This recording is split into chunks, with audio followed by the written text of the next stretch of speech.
Today's topic is a little bit of a sensitive one. Well, sensitive for at least everyone but the 15% of the population who don't react to poisonous plants. If you're in that lucky group, perhaps you don't need to watch this video.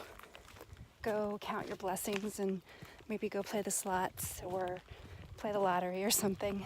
But for the rest of us, myself included, and the 85% of the population, we could always use a refresher course in identifying and protecting from the big three poisons. These are poison ivy, poison sumac, and poison oak. And while knowing the old rule of thumb that 3 leaves, let it be, yes, it's smart, it's wise, it's true, but let's dive a little bit deeper today and become truly poison smart hikers.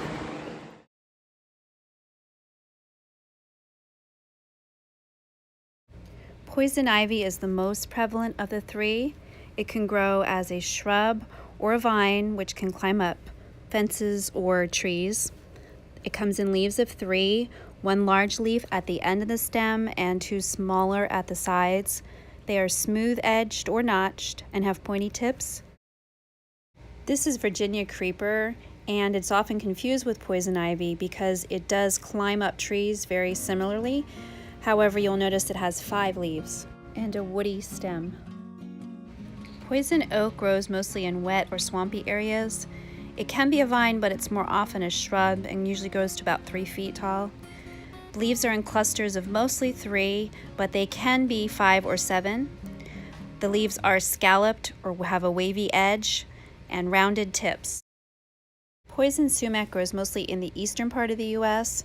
It's a more tropical looking shrub to a tree form. It is the tallest, growing up to about 20 feet. There's 1 leaf at the end of the stem, and below there are pairs, 6 to 12. So there's a total of 7 to 13 leaves. And the leaves are oval or tapered and smooth-edged. The humidity is intense. I feel like I'm walking in a rainforest today. Oh, very, very sweaty. Yuck. Right now I'm trying to decide if this sound is rain, although we've got quite a good umbrella up here, nature's umbrella, or if it's just the stream coming up and the waterfalls.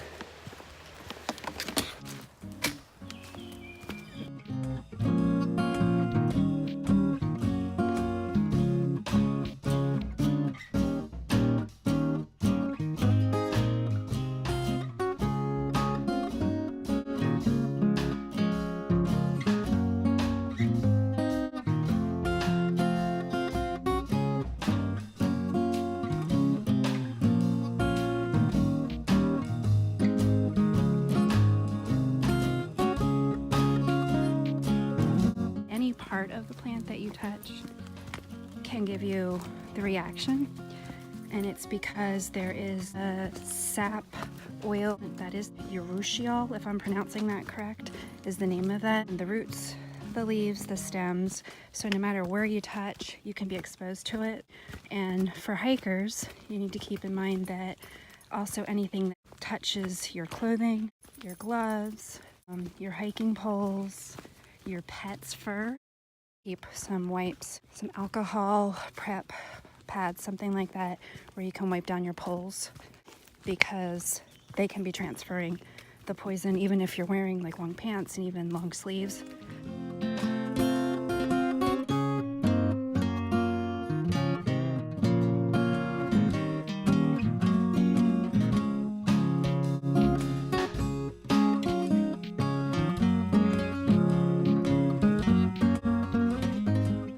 Might be the bad news, but it's really easy to get it. The good news is that you can protect yourself with keeping yourself covered.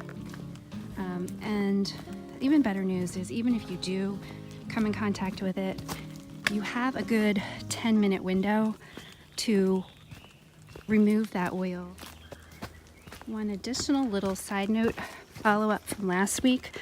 I mixed up my bug spray, or at least a version of it, this morning. I sprayed it on Ella, to her chagrin, and I did put it over myself, my arms, my neck, my ears, spray a little over top of your head. I do have my buff on, but that alone did not seem to be enough last week over the gnats. It eliminated it somewhat, made it less driving me crazy, but so far, even though it is extremely humid today, which is a great test, the spray has been working very well. So excuse the bumpy ride, but if you'd like to just walk along with us now and listen to the sounds and enjoy the sights of the forest today.